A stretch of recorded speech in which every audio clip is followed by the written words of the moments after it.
Hola, damos la bienvenida en el día de hoy a este espacio a Elisa Ardila, que nos va a acompañar hablando acerca de derechos de autor, sobre todo pues en el campo de las artes. Elisa es especialista en derecho y de propiedad intelectual. Por lo tanto, pues va a ser muy pertinente toda la información que nos va a compartir en el día de hoy. Bueno, muchísimas gracias. Muy buenas noches para todos. Para mí, pues es un honor. Muchísimas gracias por la invitación, por tenerme en cuenta para hablar un poquito sobre estos temas que son tan necesarios. Yo considero que ustedes, más que nadie, que son los creadores de contenido, creadores de arte, eh, deben tener conocimiento de todas estas cosas que a veces uno no sabe ni siquiera cómo se comen, sino que pues simplemente quedan en la nebulosa y se dejan pasar.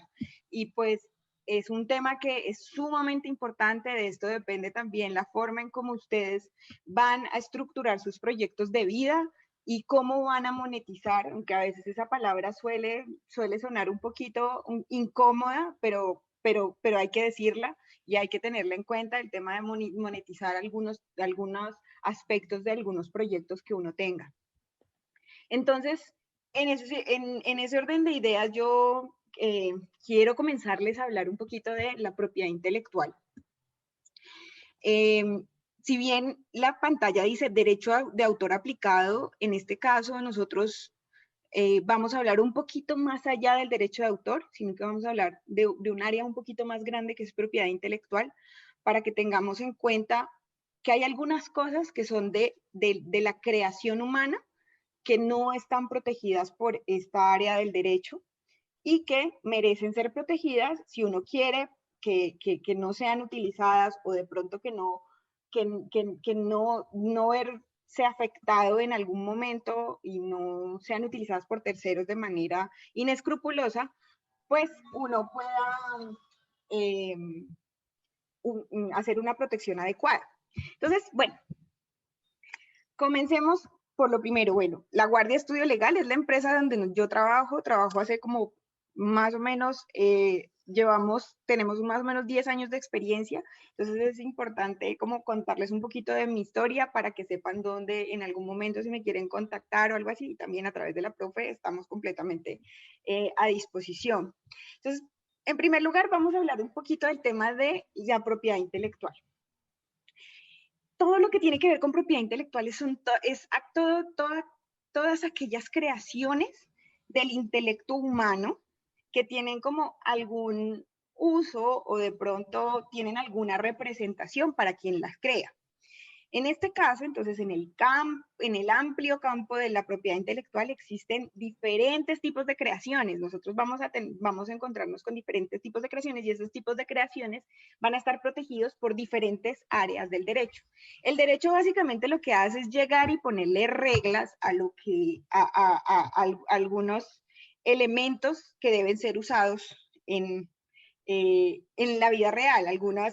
Por ejemplo, la propiedad sobre los bienes tangibles, todo lo que se puede tocar y lo que se puede palpar, eso tiene reglas claras. Dice, pues, que si usted lo compró, lo adquirió, pues eso es suyo. Entonces usted puede hacer con él lo que quiera, le da algunos derechos.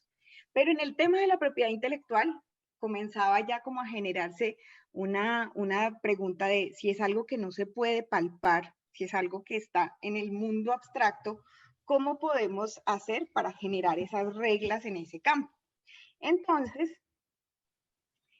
pues comenzamos a identificar que hay dos tipos de creaciones, por así decirlo, que son enfocadas y que son manejadas por parte del derecho de diversas maneras.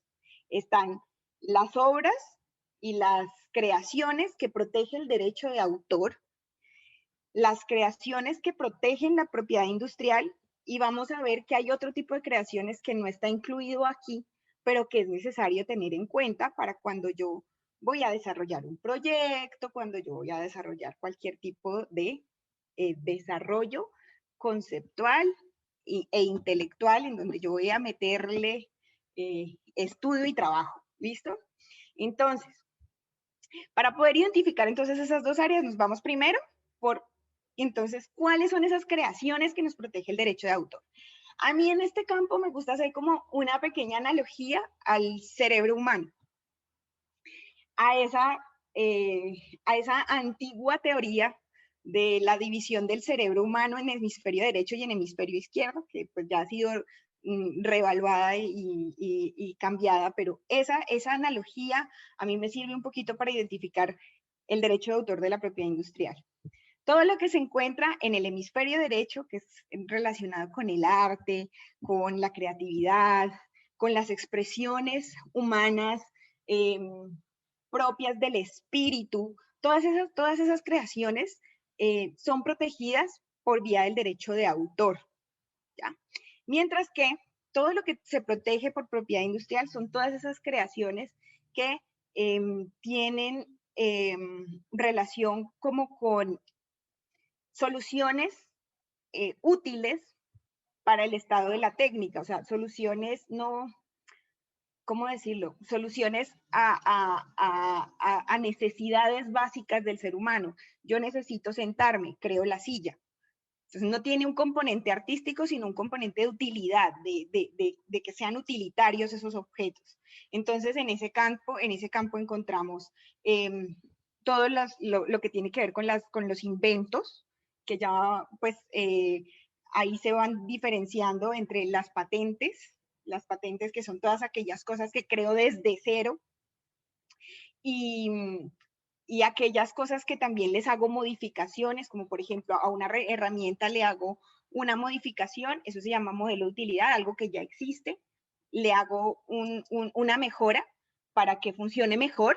Entonces, en ese orden de ideas encontramos la propiedad industrial, nuevas creaciones con un enfoque utilitario. Y el tema de los signos distintivos, las marcas y los nombres comerciales. ¿Por qué quiero que les quede claro como esa distinción y se vea muy bien este aspecto de esta división en estas dos áreas? Y es porque esta, en Colombia, ya a nivel de ejecución, en Colombia es administrada por una oficina que se llama la Dirección Nacional de Derecho de Autor.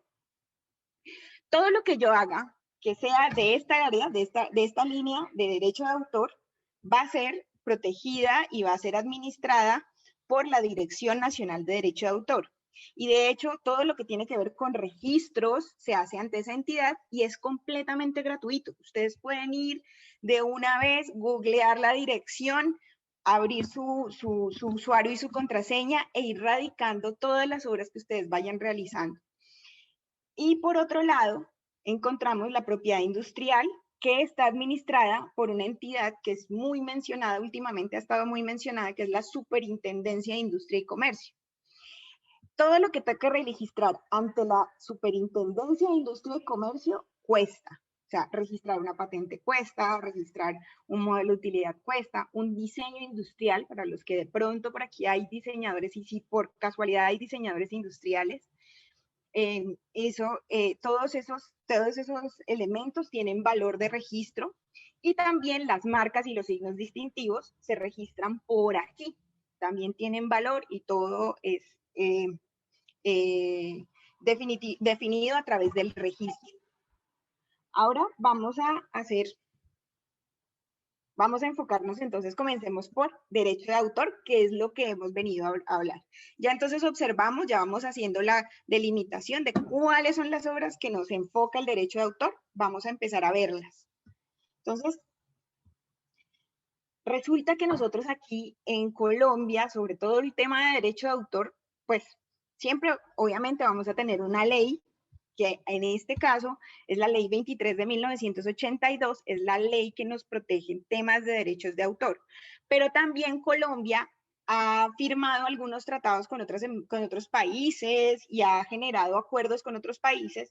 Y en este caso, al pertenecer a la comunidad andina, a nosotros nos protege un tratado que se llama la Decisión Andina 351. Si ustedes en algún momento tienen alguna duda de derecho de autor, pueden recurrir a ese texto. De pronto ahí se les aclare algún panorama, porque pues igual entiendo, los escritos jurídicos son la cosa más aburrida y mamerta que puede existir, pero pues de pronto por ahí haya alguna solución. ¿Listo? Que ustedes puedan entender y encontrar ahí. Lo importante ahí es que la decisión andina nos dice qué es obra, qué se define como obra desde el punto de vista jurídico. No estamos hablando desde el punto de vista teórico, desde el del tema del arte y todo eso. No, simplemente desde el punto de vista jurídico para poder delimitar hasta dónde llega. Entonces dice, toda creación intelectual de naturaleza artística, científica o literaria susceptible de ser divulgada o reproducida en cualquier forma. ¿Qué quiere decir esto? Entonces ustedes ya pueden ir viendo por dónde va el agua al molino. Estamos hablando de todos los elementos artísticos, creaciones artísticas que pueden ser generadas. También incluyen ahí un tema científico. De hecho, hay un tema, por ejemplo, para más adelante ya se van a dar cuenta que, por ejemplo, el tema de los proyectos se pueden ir manejando por tema de derecho de autor para poder hacer la protección, o cualquier obra literaria susceptible de ser divulgada, es decir, que se pueda entregar al público, que no quede en el mundo abstracto y que sea reproducida.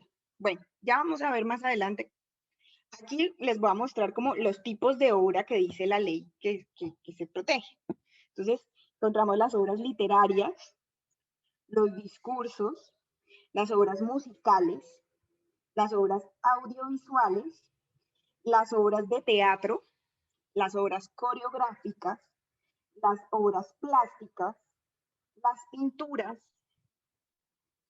las obras de arquitectura, cuando tienen un componente artístico alto, se tiene que tener un componente artístico, no tiene que ser una casa simplemente que se construye sin ninguna conceptualización sobre el tema de obra, o sea, como no se sentó a inspirarse en, sino simplemente hacer una casa, eso no sería una obra. Tiene que tener ese componente artístico. La fotografía, las obras gráficas, en este caso, las obras de arte urbano, los mapas, las obras de arte aplicado a la industria, todos esos elementos del diseño industrial que pueden ser aplicados también a la industria. En este caso, por ejemplo, este diseño, este producto podría tener doble protección, por derecho de autor por un lado y por diseño industrial en propiedad industrial, podría ser registrado también ante la superintendencia. Entonces uno podría ahí proteger doblemente esa creación en caso de que lo necesite.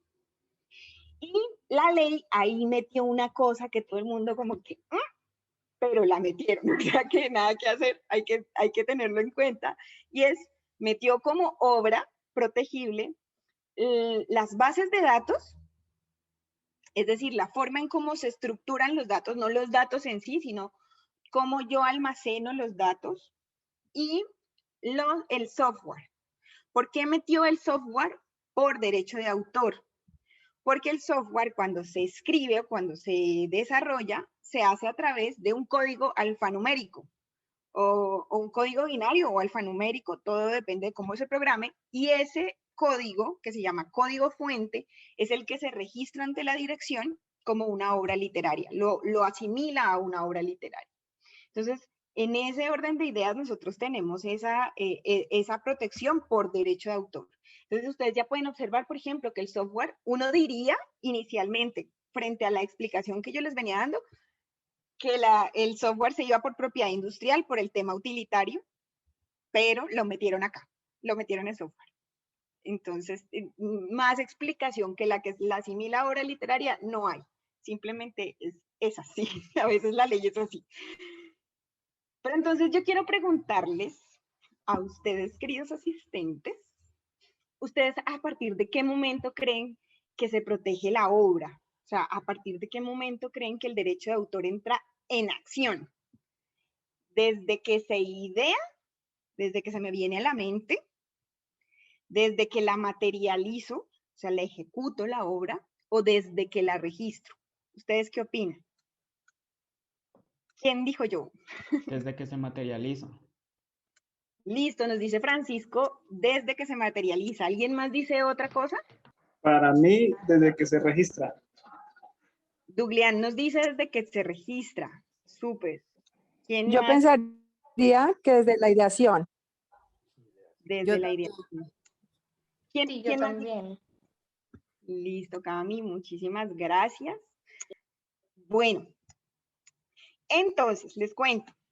Aquí entonces aquí podemos ir identificando que hay unos elementos importantes. Uno de los primeros mitos que hay que romper es el que el derecho de autor protege las ideas. Todo el mundo dice, pero es que yo hice esa idea, esa me la tienen que proteger. En primer lugar, el derecho de autor no protege las ideas. Y eso hay que tenerlo súper claro. Es decir, que si usted tiene en este momento algún proyecto en fase de ideación, pilas, porque pueda que el derecho de autor no le protege la idea en sí, ¿ya? Entonces hay que tener mucho cuidado, por ejemplo, a quien uno le transmite la idea. Y en este caso, es algo que se sale de esa clasificación que yo les decía de los tipos de creaciones que protege la propiedad intelectual. No está ni aquí ni aquí. Las ideas no están ni aquí ni aquí. Ni en derecho de autor ni en propiedad industrial. Las ideas están por fuera. Y esas ideas, ¿cómo las protegemos? Las protegemos con contratos de confidencialidad. O sea que si usted tiene una idea o va a hacer un proyecto, va a hacer un boceto a nivel de idea general todavía, que no está muy concretado y que lo va a presentar, por ejemplo, a un cliente o lo va a presentar dentro de un proyecto específico o lo va a hacer de alguna manera, lo mejor es que cuando usted vaya a divulgar esa idea o se la vaya a comunicar a ese tercero, como no es protegido por ninguna de estas dos líneas, esa idea sea protegida con un contrato de confidencialidad, de tal manera que si el otro la divulga o la utiliza, estaría violando el contrato, porque no hay una ley o un derecho específico que proteja a la idea en sí. Entonces, ahí ustedes tienen ya como que un panorama inicial. Entonces, las ideas se van como por aquí fuerita. Esto no hace parte del derecho de autor, está por fuera. Entonces, ahí vamos a lo que dijo Francisco. Está la materialización o está lo que dijo Duglián a través del registro. Resulta que a diferencia de la propiedad industrial, que es la que se hace ante la Superintendencia de Industria y Comercio y que se registran marcas, patentes, el derecho de autor nace desde el momento mismo en que yo creo en mi obra, de que la materializo, la ejecuto. Entonces, ya comienzo yo a desarrollar el prototipo, ya hago el muñeco, o ya escribo en una servilleta mi partitura, o hago el boceto de cómo va a ser la coreografía, y ya la estructuro con los pasos específicos. En ese momento en que yo materializo, a partir de ahí, el derecho de autor me protege. Es decir, que el registro en sí, inicialmente, no es obligatorio. Lo digo inicialmente. Ya vamos a ver más adelante por qué no después sí se hace importante. Pero inicialmente, el registro no es necesario. Simplemente necesito materializar la obra para que el derecho me proteja. ¿Listo? Entonces, si yo no he registrado mi obra, no quiere decir que no tenga derecho. Simplemente no tengo prueba de que yo soy el autor de esa obra. Entonces, ¿cómo yo pruebo que yo soy el autor de la obra? La mejor prueba que yo tengo es registrándola, que es completamente gratuito ante la Dirección Nacional de Derecho de Autor. Entonces, ahí ya quedamos entonces una claridad. La idea, contrato. La obra desde que se materializa y el registro me funciona como prueba de que yo soy el autor de esta obra materializada. ¿Listo? ¿Es claro hasta el momento? Sí, está muy claro. Sí, muchas gracias. Bueno, perfecto, muchas gracias. Entonces, ya pasamos por esto. No se protegen las ideas. El derecho de autor. Entonces, digamos, si yo divulgué mi idea, no hice firmar ningún contrato, vea, baila. Nada que hacer. Se le llevaron la idea y usted se quedó viendo cómo la ejecutan, ¿ya? Si quieres, si tienes una idea muy organizadita y tal, lo mejor es que generes unas cláusulas de confidencialidad para que en caso de que esa otra persona lo utilice, pues entonces tú puedas demandar por incumplimiento de contrato. ¿Listo? Por incumplimiento de contrato al haber hecho, faltado el acuerdo al que nosotros habíamos llegado. Pero entonces, si a mí alguien utiliza, yo ya la he materializado, mi obra, ya no está en el campo de las ideas, ya está ejecutada y alguien viene y la usa, yo ya no necesito tener contrato, simplemente y puedo demandar por derecho de autor. Entonces, también es muy como hay que tener cuidado también, y eso es lo harto. A mí, lastimosamente, a veces yo me siento como el ave de mal agüero en las creaciones intelectuales. Eso es horrible, no se imaginen, yo no pensé que uno como abogado tenía que utilizar el papel del abogado del diablo, pero a veces, lastimosamente, cuando hay personas, no, es que yo hice un cover bacanísimo de tal canción, o hice una reinterpretación de esta obra y tal, pero ¿cómo es posible si esto es maravilloso para la humanidad y pues no tiene permiso del autor original? Pues usted está sujeto a que lo demanden por derecho de autor, porque ahí sí, nada que hacer. No necesita que la otra persona esté registrada, nada, simplemente haberla desarrollado y ya. Usted es una presa perfecta para la demanda, si hay alguien que sea molesto ahí. Listo. Entonces vamos con el tema de la originalidad. Este es un elemento importantísimo para que una obra sea protegida por el derecho de autor. Eso es lo que exige el derecho de autor. Componente original. ¿Qué quiere decir? Primero, que no sea copia y pega de otro, que exista un desarrollo en el cual el autor imprime un sello dentro de eso que está desarrollando, donde está demostrando su personalidad a través de la obra. Uno a veces siente que cuando uno desarrolla obras, lo digo uno desarrolla obras porque yo también tengo como ahí mis, pues no soy artista ni mucho menos, pero en algún momento uno tiene como sus momentos de inspiración y puede crear algunas cosas, escritos y cosas que uno siente que uno se ve a través de eso que crea, un escrito, algo que sea muy propio, en donde ve su sello personal, su espíritu reflejado ahí. Les voy a traer entonces un casito chévere que hubo para explicar un poquito este tema del componente original. Resulta que no sé si ustedes alcanzaron esa época, pero en algún momento a Gabriel García Márquez lo contrataron en El Espectador y él se encargaba de hacer unas crónicas domingo a domingo. A él lo contrataban para hacer las crónicas y él hacía pues de acuerdo a los sucesos que pasaban pues en las noticias y todo eso. Y por esa época hubo un naufragio.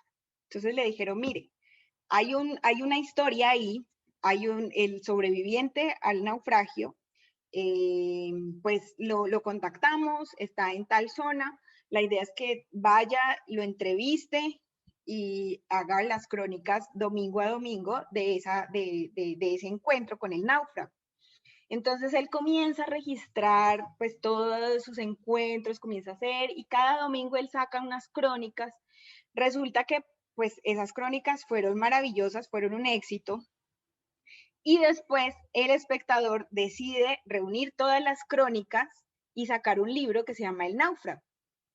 Entonces, en ese momento dicen, el náufrago dice, ese libro es mío, porque esa historia es mía. Yo se la conté a Gabriel García Márquez. Entonces él demandó al Espectador y a Gabriel García Márquez, manifestando que era su obra. Entonces, cuando ya estuvo pues ante el juez y se comenzaron a analizar como las evidencias, se dieron cuenta, y lo que manifestó el juzgado fue que si bien el náufrago contó los relatos de las noticias, de lo que él había sucedido y sufrido, no es lo mismo que él las haya escrito con su estilo de escritura a que las escriba Gabriel García Márquez con la forma en la que él contaba su historia. Ahí estaba el componente original. Y ese componente original que fue desarrollado por Gabriel García Márquez de una noticia, de algún suceso, de un hecho que estaba siendo relatado, porque eso no era una obra, simplemente estaba contando algo que le pasó. Esa forma de él abstraer, hacer su escrito y ponerlo en la crónica, esa fue la forma original que fue protegida por el derecho de autor. Y por lo tanto, pues obviamente, el señor Náufrago perdió su demanda contra El Espectador y contra Gabriel García. Entonces ahí ustedes pueden observar ese componente original, es súper importante. Si ustedes pueden desarrollar, es un elemento básico, porque también existe, y eso me lo suelen preguntar muchísimo, y no puede haber coincidencias, digamos que uno a veces tenga coincidencias creativas con un peladito, no sé, en Cafarnaú.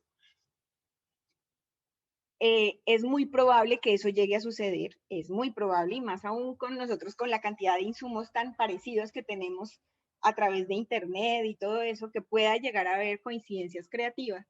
Pero lo más importante dentro de todos estos procesos es ir reseñando mi proceso creativo, dejando bitácoras, dejando todas las ideas a través de cómo yo fui llegando a ese final, registros fotográficos, registros fílmicos, algunos documentos, bocetos, todo lo que me permita a mí probar que yo estuve o desarrollé todo ese proceso creativo original para que en algún momento, si alguien dice, mire, es que se me parece a mi obra, pero no, qué pena, yo sí lo tengo.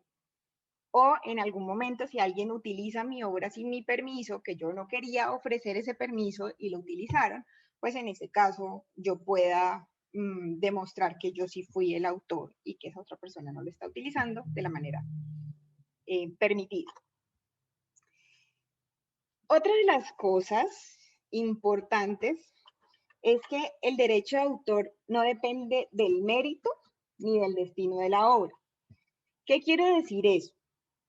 No depende, en este caso, ni la Dirección Nacional de Derecho de Autor tampoco va a venir a ser crítico de arte.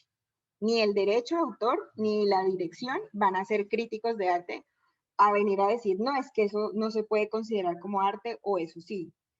Ni, o sea, simplemente si el autor puede demostrar o considera que eso es una expresión de su alma y expresión de su espíritu, y que ese es su sello y lo logra plasmar de la manera en como objetivamente, como él lo vea, así nadie puede llegar a hacer alguna crítica frente a ese tema, pues así se va a proteger.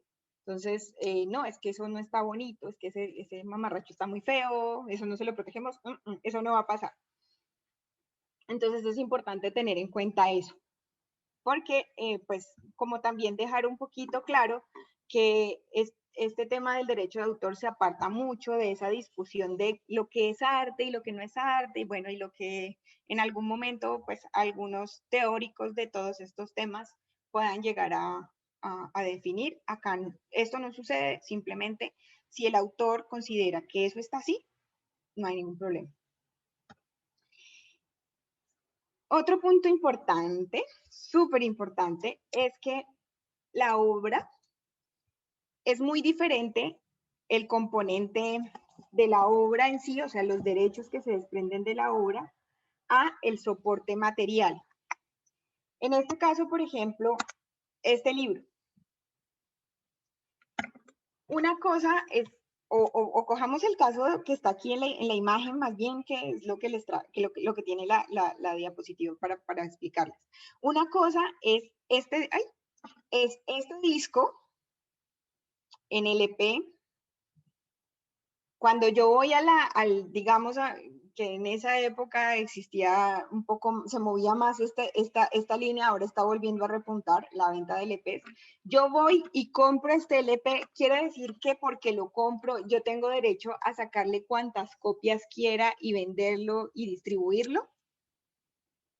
No necesariamente, porque yo simplemente compro este soporte material, ¿ya? Este soporte material no incluye la venta del soporte material, no incluye la venta de la obra. Hay que tener en cuenta lo siguiente, para yo poder vender la obra en sí, contenida aquí en este soporte fonográfico, yo tengo que constituir documentos por escrito. Para yo vender derechos sobre las obras en Colombia, yo no los puedo vender de manera verbal. Eso es súper importante. Todo tiene que estar por escrito. Son contratos que deben ir por escrito. Si yo no tengo ese soporte de que a mí me dieron la licencia, por ejemplo, para sacar una versión de esta canción, y si yo no tengo el soporte por escrito, pues no tengo nada. No, es que es amigo, es que mi amigo pues la compuso y él me dijo que fresco, que no hay ningún problema, que la coja, que no sé qué.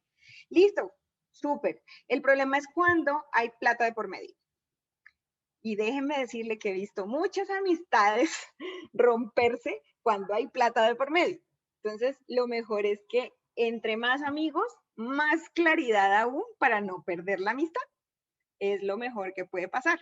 Entonces, simplemente dejar, por ejemplo, esos soportes por escrito, que la licencia, a mí me están concediendo una licencia para poder utilizar la obra. Ahí sí dispongo de la obra. Entonces, en el derecho se hace como una analogía porque nuestro derecho tiene mucho de derecho romano. Hay muchos latinazgos, muchos temas en latín.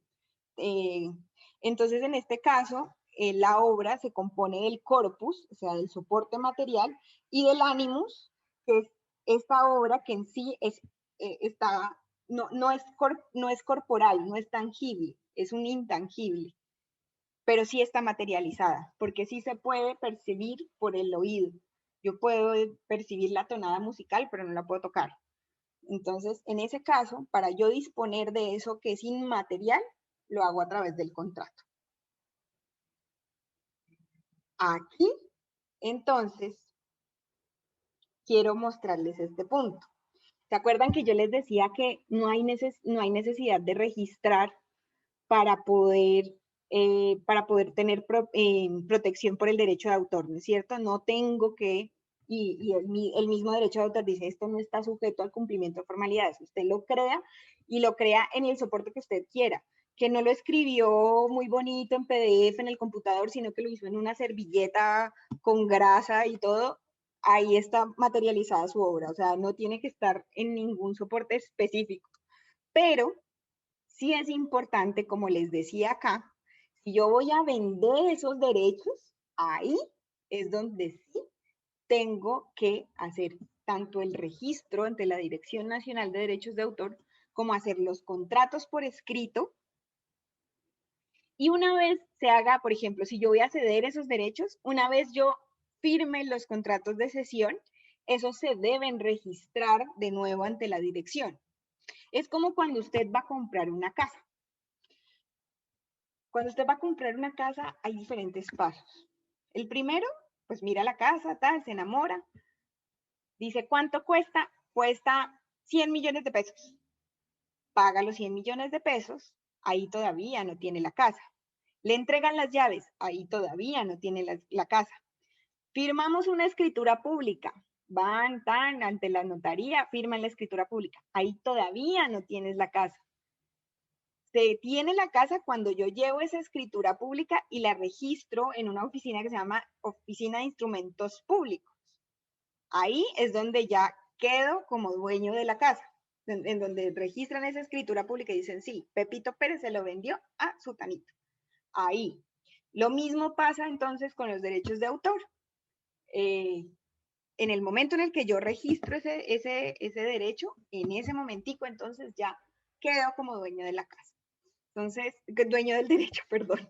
Entonces, en ese caso ya quiero que quede esa claridad. No es sujeto a cumplimiento de formalidades, pero sí el tema de la venta y disposición de los derechos, eso sí tengo que registrarlos. Ahora vemos cuáles son los derechos que puedo vender. Otro punto importante, y es muy importante en esta época de la cuarta revolución y que todos somos digitales y tal, toda la vuelta, pues resulta que somos tanto autores como consumidores de contenido, ¿no? Entonces eso es importante tener en cuenta. ¿En qué momento yo actúo en una relación con otra persona como autor o como consumidor de contenido? Y entonces, si yo soy consumidor de contenido, pues entonces debo tener en cuenta que ante cualquier duda que surja de nuestra relación comercial, digamos, nuestra relación en donde nosotros estamos intercambiando, que sí, que tú me licencias los derechos, listo, perfecto. Lo hicimos de manera verbal, pero yo te pagué y no, pues no dejamos nada por escrito ni nada. Entonces, después vienes tú y me reclamas. No, pero estás utilizando sin autorización, pero si yo te pagué, tenemos testigos. Listo, nos vamos ante el juez y decimos, señor juez, por favor, defina esta discrepancia. Yo tengo testigos de que yo le pagué por esa licencia y tal, pero no tengo el contrato. Resulta que ahí hay una duda y toda la duda, según el derecho de autor, toda la duda será siempre resuelta a favor del autor. Entonces, si yo soy consumidor, o si yo estoy utilizando una obra de un tercero, soy quien más tengo que estar pendiente de que todo esté al pelo. Si yo estoy utilizando, si yo, digamos, soy un autor, pues de pronto ahí tengo un poquito más las de ganar si nos vamos a juicio, porque toda la duda siempre va a ser a favor mío. Entonces, mi objetivo en juicio no es demostrar nada más, sino sembrar duda en el juez y ya. Siembro duda y gano. En cambio, al que consume o al que utiliza la obra, sí le queda más duro porque él tiene que demostrar que sí tiene los permisos y que sí tiene la autorización para utilizar. Otra cosita importantísima, ¿cómo vamos de tiempo, Pau? Qué pena, porque yo a veces como que me extiendo. Vamos bien y pues también les recuerdo que si tienen alguna inquietud, pues pueden Claro que irla realizando sí. por el chat o levantar la mano y la vamos haciendo, pero vamos muy bien. Listo, bueno, listo. Entonces, en este punto es importante también tener en cuenta que una cosa es ser autor y otra cosa es ser titular de derechos patrimoniales. Autores solo pueden ser las personas naturales, las personas de carne y hueso. Esos autores pueden ceder algunos derechos a terceros. Digamos, yo le cedo mis derechos en el campo de la música, yo le cedo mis derechos a Sony Music. Entonces, en ese caso, cuando yo le cedo mis derechos a Sony Music, pues yo sigo siendo el autor, pero no soy titular de los derechos, sino que es Sony el titular de los derechos. Entonces, ¿a quién le tengo que pedir permiso? Es al titular, porque el autor ya lo cedió. Entonces, en ese caso, yo tengo que identificar quién es el titular de los derechos. Yo entiendo, por ejemplo, ahí cuando uno va a usar obras de terceros, de pronto en el campo de la música es más fácil porque ya hay como unos canales para poder identificar quiénes son los titulares, yendo a unas entidades como SAICO, ACODEM, ellos ayudan a determinar, mire, está administrando los derechos tal. Ellos le ayudan a definir, pero digamos en una obra plástica, ahí ya toca una labor investigativa propia y comenzar a buscar todo ese tema de quién creó esa obra, si ya se murió, si vendió los derechos, y si se murió, cuántos herederos tuvo. Eso sí es un enredo y de verdad que hay muchos vacíos en materia de derechos de autor en este punto. Y eso sí me da una tristeza porque de verdad todas estas cosas a veces afectan la creación y Y de hecho, o sea, una cosa es, esto no se aleja también de, hay una vertiente que me gusta muchísimo, que se llama Creative Commons, que Creative Commons es como una forma de conceder licencia de una, abierta. Entonces, es decir, yo soy el autor, algunos dicen yo soy el autor, pero cedo los derechos o doy licencia al que quiera utilizar esta obra y le ponen el sello de Creative Commons y eso es un buen recurso para utilizar obras de terceros, todas las obras que tengan sellito de Creative Commons. Y uno pues en YouTube puede identificar cuáles son los tipos de licencias, en Google cuáles son los tipos de licencias que se dan y eso es muy interesante. Si de pronto alguien tiene, ay, por ahí alguien tiene una pregunta. ¿Quién es? ¿Quién es? Eso, muchísimas gracias, súper, súper. El link de Creative Commons. Sí, ahí pueden revisar como los tipos de licencias que hay, entonces pues...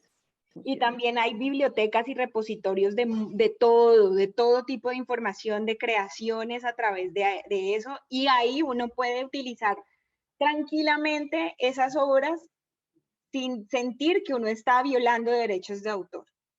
Entonces, es importante eso. Yo creo que también es un cambio de chip, ¿no? Ya pasar de la economía normal a la economía un poco más, ¿cómo es que se llama esa, la economía solidaria? No, sí, circular. Ajá, en donde yo, en vez de decir esto es mío, me cierro, más bien comparto y crecemos más entre todos. Pero obviamente, no quiere decir que si uno quiere lucrarse de lo que uno hace, eso esté mal. No, hay que sacarse también ese chip porque el autor tiene el derecho de definir sobre su obra lo que quiere hacer. No está obligado ni a conceder derecho a todo el mundo ni nada, sino que son posturas diferentes y que todas son válidas, todas. Bueno, entonces encontramos dos tipos de derechos. Están derechos morales y los derechos patrimoniales. Estos derechos morales son como propios de la esencia del autor y son como aquellos, esos mínimos irrenunciables que yo digo, por ejemplo, yo con esto no cedo, con esto esto no lo permito tocar, como cuando uno va a negociar con el novio y dice, estos son no negociables, de aquí en adelante podemos negociar, pero esto no lo negocio. ¿Listo? Ese es el tema de los morales. Los morales son esos no negociables, esos que están y están. Y esos tienen que ser respetados por todos, no pueden cederse, no pueden venderse, de tal manera que en ningún momento en un contrato a mí me pueden pedir que yo me desprenda de estos derechos, porque incluso ni siquiera así lo diga en el contrato, eso se entiende por no escrito. La misma ley dice, si hay algo que de alguna cláusula en la que se haga disposición de derechos morales o venta de derechos morales, se entiende por no escrita, no existe, porque los derechos se asimilan, los derechos morales se asimilan a derechos fundamentales. ¿Qué quiere decir esto? ¿Qué quiere decir que aquí en Colombia los asimilen a derechos fundamentales? ¿Se acuerdan ustedes de las clases de cuando uno era, que estaba en bachillerato, que le enseñaban constitución y toda esa vuelta? Que el tema de la tutela, no sé si les alcanzaron a explicar ese tema de la tutela, que me imagino que más de uno, yo me la pasé durmiendo en esa clase porque era muy mala. Yo no sé por qué terminé estudiando Derecho, incluso, era mentira, sí, me gusta mucho. Pero bueno, el tema de esas clases así de constitución un poco jarticas, ahí nos hablaban de los derechos fundamentales y cómo uno los podía ejercer. Algunos que son más activistas y que saben, tienen claridad de cómo se definen cómo se defienden esos derechos fundamentales, es a través de un proceso que existe en Colombia y que es mucho más rápido que cualquier otro proceso, que es la acción de tutela, ¿ya? Entonces, si yo identifico que a mí me están vulnerando derechos morales, yo tengo la posibilidad de interponer una acción de tutela, lo que quiere decir que el proceso de decisión sobre este tema es de 15 días. versus una demanda que puede durar años. Entonces, yo ahí tengo esa facilidad. Entonces, es importante identificar cuáles son esos irrenunciables, esos derechos morales que no podemos dejar de lado, y los patrimoniales, que son nuestra papita. Entonces, ese es el business, el negocio socio. Entonces, en este caso, en los derechos patrimoniales, esos son los que yo puedo vender, y en la manera en que yo tenga claridad y sepa cuáles son los derechos que puedo vender, es como cuando usted conoce su mercancía, usted sabe lo que vende. No quiero que lo tomen a mal o que se malinterprete, porque yo no estoy hablando de mercantilizar el arte, ni mucho menos, porque no es la intención, pero estoy haciendo es la analogía, como cuando un empresario conoce su mercancía y sabe qué vende, y entonces cuando él ya lo conoce, sabe cómo ponerle valor, ponerle precio a eso, ¿ya? Pero en este caso, entonces, en la medida en que ustedes sepan cuáles son los derechos patrimoniales con los que cuenta el autor, entonces, pues ya sabe cómo delimitarlos en el tiempo, en primer lugar, y en segundo lugar, cómo negociarlos, de qué maneras se podrían negociar. Importante, estos derechos tienen una duración en el tiempo. Se alborotó mi perro, lo siento. Tienen una duración en el tiempo. Esa duración en el tiempo depende de cómo se haya negociado en vida por parte del autor, cómo se haya negociado la obra. Si el autor nunca cedió la obra, si el autor siempre la creó y la mantuvo bajo su dominio, el tiempo de protección de la obra es de la vida del autor hasta que se muere, más 80 años. Entonces, en esos 80 años los herederos van a poder ejercer esos derechos patrimoniales, o sea, cobrar por esos derechos. Después de que pasan esos 80 años, la obra entra en dominio público. Ahora, también está la posibilidad de que el autor la haya vendido la obra a una persona jurídica, se la vendió a Sony Music. En ese caso, el tiempo de protección va a ser desde la primera publicación 50 años más. Digo 70, perdón, eso lo modificaron hace poco. 70 años más. Entonces, ahí uno tiene que identificar cómo fue la obra en vida para poder estructurar si los derechos patrimoniales todavía están vigentes o ya entraron en dominio público. ¿Qué quiere decir en dominio público? Que yo ya puedo coger la obra sin tener que pedirle permiso a nadie y utilizarla, hacerle modificaciones, hacer reinterpretaciones, todo eso. ¿Listo? Importante aquí, no existe en Colombia y a mí me parecería ideal, yo creo que eso podría ser a través de una movilización ciudadana en cuanto a trabajo ciudadano desde muchas perspectivas, un repositorio, digamos también desde las instituciones educativas, un repositorio de obras que se encuentren en dominio público, porque es un gran problema conseguir eso, identificar esta obra está en dominio público o no. Entonces, sería súper chévere que las mismas instituciones estatales, privadas, pudiesen llegar a generar un compendio y a nivel de propuesta ciudadana, como generarse un compendio de obras que se encuentran en dominio público para que todo el mundo pueda coger, utilizar eso y crear, porque entre más haya, más se puede crear. No puedo pasar la diapositiva. No sé. Ah, ya. Se quedó ahí pegada. Les cuento así rapidito cuáles son los derechos morales de autor, como para que los tengan en cuenta. Principalmente estos tres son los que más se utilizan. Estos dos casi no son utilizados, o sea, no los he visto como muy en la práctica, pero son principalmente estos tres los que más se desarrollan. ¿En qué consiste el derecho de inédito? Consiste en la posibilidad o el derecho que yo tengo como autor para definir si la obra se publica o no se publica, ¿ya? Nadie me puede obligar a publicarla. Entonces, ese es un derecho que yo tengo moral. Entonces, es algo que no se puede afectar. Pero una vez se publique, pues ya se afecta ese derecho y nada que hacer. Es muy difícil retrotraer el efecto. Por ejemplo, a Frank Kafka, a él le violaron ese derecho ya de manera póstuma. Él le enviaba a su mejor amigo unas cartas con sus escritos y le mostraba los escritos, y el que publicó la obra ya después de muerto Frank Kafka fue el amigo. Entonces, ahí le vulneró el derecho de inédito, pero ya publicado, pues ya qué más. Entonces, ese es un punto importante. Nadie puede obligarme a mí a publicar esa obra, o sea que no hay problema si yo no quiero. El derecho de paternidad, de hecho, cuando yo hago el registro ante la Dirección Nacional, ahí me preguntan si yo quiero mantener la obra inédita y ¿cómo se llama? No publicada, sino con hacer el registro, pero que no sea publicada, lo puedo estructurar en la dirección.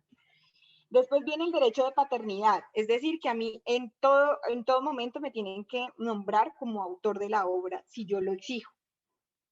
Entonces, a mí no me pueden decir, no, tú no vas a salir en los créditos porque ese es un derecho moral.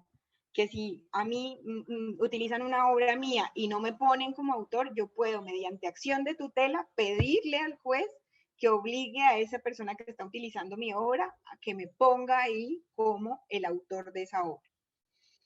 El derecho de integridad de la obra es que yo me puedo oponer a ciertos usos de la obra que vayan en contra de lo que yo pienso, creo muy en lo profundo. Les voy a poner un caso aquí de derecho de integridad de la obra que pasó con Juanes. Juanes, pues tiene su canción, una canción muy sonada que fue en algún momento, que fue A Dios le pido. Y él sacó esa canción, pues fue un boom en ciertos países y tal. Y en España, en unas elecciones pasadas, un partido ultraconservador, tomó la canción, que era el partido del Vox, tomó la canción de Juanes y compuso con la misma melodía, cambió completamente la letra y se llamaba A Vox le pido. Y en A Vox le pido ponían un mensaje súper fuerte del tema de las corridas de toros, del tema de hasta de homofobia, de una cantidad de cosas tremendas, y obviamente pues iban en contra de las creencias de Juanes como autor y compositor de la obra, y eso pues afectaba 100% la integridad de su obra, y él se opuso ante eso, y de hecho existió una demanda sobre ese punto. No entiendo por qué, porque no sé si sean otros usuarios los que han publicado, pero yo he visto en el canal de YouTube oficial del partido del Vox que sigue esa canción publicada. Si ustedes en algún momento tienen la oportunidad de escucharla, se van a dar cuenta que es una canción fuerte. Entonces el pobre, pues obviamente le dio muy duro que hayan utilizado su canción para transmitir ese mensaje, que es un mensaje un poco más de segregación. Bueno, el derecho de retracto y el derecho de modificación es la posibilidad que yo tenga de modificar la obra o de retractarme de la publicación en cualquier momento, siempre y cuando yo indemnice a los terceros. Digamos que yo escribí un libro y ese libro ya se fue un tiraje de impresiones, de 1000 impresiones, y ya se hizo una inversión por parte del editor y todo eso. Y resulta que a último momento, yo no sé, me metí a una religión específica y me volví, y lo que yo había escrito en el libro ya va en contra de lo que ahora yo creo. Yo puedo retractarme y decir, no, yo no quiero que a mí me relacionen con eso, me retracto, no quiero que eso sea publicado, pero debo indemnizar. O también podría modificar, ¿listo? Entonces, esos son los 5 derechos, los 5 derechos morales fundamentales, pues como que en caso de que ustedes vean que se les está vulnerando alguno de esos, ustedes ya saben que el freno emergencial, el de mano, es la acción de tutela. ¿Listo? Y por otro lado están los derechos patrimoniales de autor. Estos son los de la plática. Entonces, aquí es importante poner de presente que si yo voy a ceder o voy a autorizar, que una cosa es ceder y otra cosa es licenciar. Ceder es cuando yo me desprendo del derecho, lo entrego y ya. Y otra cosa es licenciarlo, es decir, yo te autorizo, pero yo quedo con el derecho en cabeza mía. Simplemente te autorizo usos. Entonces, en el caso de la cesión, esa cesión, pues tiene que ser muy explícita, al igual que la licencia. O sea, no entiendo por qué lo dividí. Las dos tienen que ser muy explícitas. Entonces, si yo voy a autorizar o voy a ceder el derecho de reproducción, ¿qué es el derecho de reproducción? El derecho a sacar copias de algo, de mi obra. Tú puedes sacar 100 copias de mi disco, 40 copias de mi libro. ¿Sí? Ese derecho de reproducción. Ese derecho yo lo puedo ceder o lo puedo autorizar. El derecho de transformación es que otra persona diga, yo quiero hacerle una modificación a tu obra, o por ejemplo la traducción en las obras teatrales. La traducción de una obra implica una transformación de la obra. Entonces, por eso, cuando uno va a hacer una traducción, debe pedir este derecho de transformación. Y el derecho de distribución es que yo pueda efectuar venta de esas copias que saqué. Porque una cosa es tener derecho a sacar copias y otra cosa es a venderlas o a distribuirlas. Y la comunicación pública es la publicación de esa obra en cualquier medio a muchas personas, a un público amplio, ya sea de un público que no pertenezca a mi núcleo familiar a nivel análogo, una presentación en algún evento, o a través de plataformas digitales, internet, radio, televisión. Todo eso implica la comunicación pública. Entonces, todos se pueden dar cuenta además que uno puede jugar con ellos. Uno puede decir hasta dónde te permito cada uno. O sea, no necesariamente yo lo entrego por completo. Yo puedo decirte, bueno, déjame comunicar la obra. Digamos, si yo soy el autor y yo quiero, pues, como monetizar este tema que yo hice y yo quiero de verdad como vivir de esto y organizarme bien. Entonces, listo, dale, tú quieres comunicar, te concedo el derecho de comunicación, pero ¿por dónde? ¿Tú qué quieres? Hacer una presentación, listo, te cuesta tanto. Ah, pero es que lo quieres publicar en internet.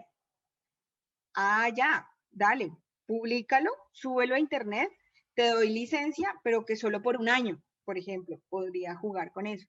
O el tema de la reproducción, tantas copias, o te dejo abiertas las copias que tú quieras durante 2 años.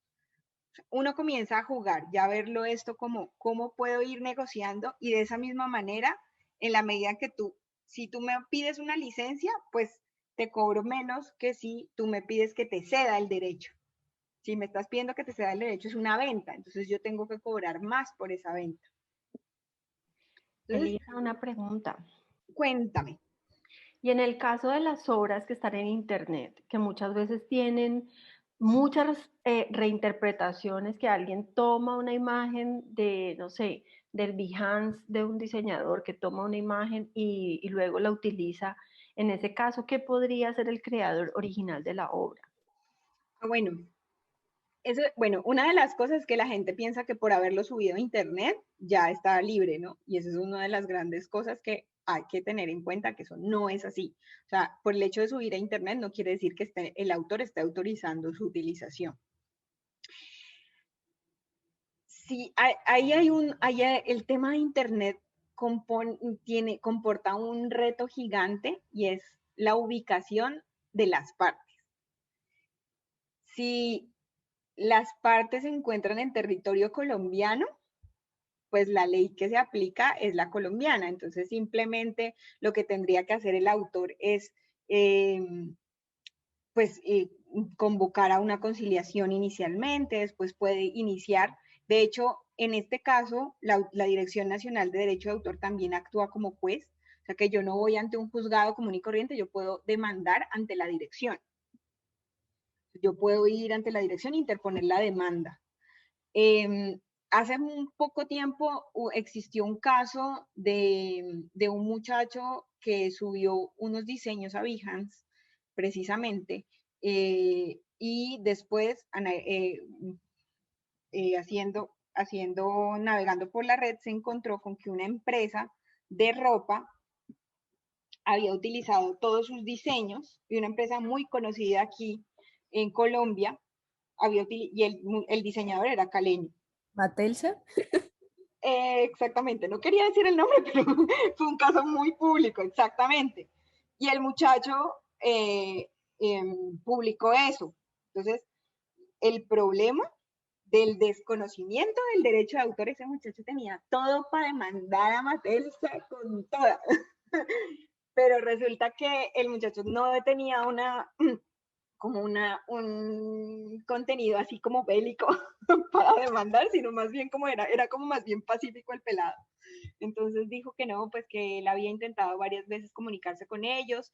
Ellos, de hecho, el community manager súper mal asesorado, qué cosa, o sea, yo decía, Dios mío, esta gente cada vez que saca un comunicado se hunde más, porque además el muchacho les estaba dando opciones que les salían mucho más económicas a Mattel. O sea, si él se quería ir a demandarlos, sacaba todas, o sea, tenía todas las posibilidades de ganar.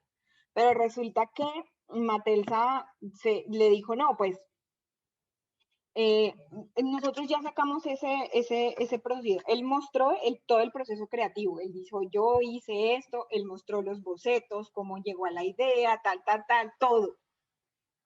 Él no tenía registro de derechos de autor y pues de pronto él pensaba que por no tener el registro entonces no tenía derecho, y eso es importante tener en cuenta. Si uno no tiene registro, no importa, puede demandar porque el derecho se da desde que yo la materializo. Entonces, así no tenga registro, yo puedo demandar. Y por otro lado, esta empresa dijo, nosotros no vamos a quitar porque ya hemos invertido mucho. Entonces el muchacho le decía, pues entréguenme las prendas a mí porque ustedes ya sacaron esa producción, que cómo era posible. Entonces el muchacho después le dijo, entonces dónenlas, que no, que por la pandemia ellos ya habían donado demasiado. Entonces decidieron proceder a borrar los diseños de las prendas, pero al fin nunca se supo qué fue lo que hicieron en fin ellos, pero nunca tuvieron una actitud conciliadora. Entonces yo dije, a ellos les salió muy barato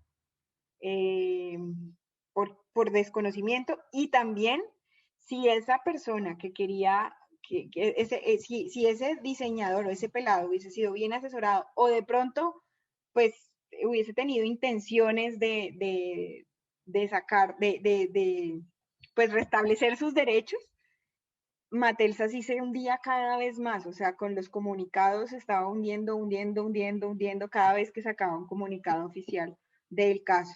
Entonces, eso es súper importante tener como todo este panorama. En ese caso, entonces, por ejemplo, el pelado pudo haber primero citado una conciliación extrajudicial en donde se dicen las partes si llegan a un acuerdo o no y tal. Y después, si las partes no llegan a acuerdo, ya puedo ir y demandarlos y decir, ustedes me vulneraron el derecho de reproducción porque sacaron no sé cuántos números de camisetas con mi diseño. El derecho de distribución porque las estaban vendiendo, y comunicación pública porque las pusieron en la web y comunicaron mi obra sin mi autorización. No me acuerdo si las habían transformado, si le habían hecho alguna modificación, eso no lo recuerdo, pero sí, claramente estos tres derechos sí se los estaban afectando. Entonces él podía iniciar una demanda. Y además podía irse por derechos morales, incluso por tutela, manifestando que le estaban violando el derecho de paternidad de la obra. Y que de pronto, no, el de inédito no, porque él ya la había publicado en Behance. pero el derecho de paternidad sí se lo estaban vulnerando. Entonces, ustedes ya comienzan a ver ahí todo el panorama, cómo entonces uno se puede pues, ir identificando. Y esta última diapositiva, que era como lo que les estaba diciendo, la cesión se asimila como a una venta y la licencia a un alquiler. La venta obviamente cuesta mucho más, tiene más valor que una licencia simple. Elisa, te agradecemos muchísimo por haber participado en este espacio.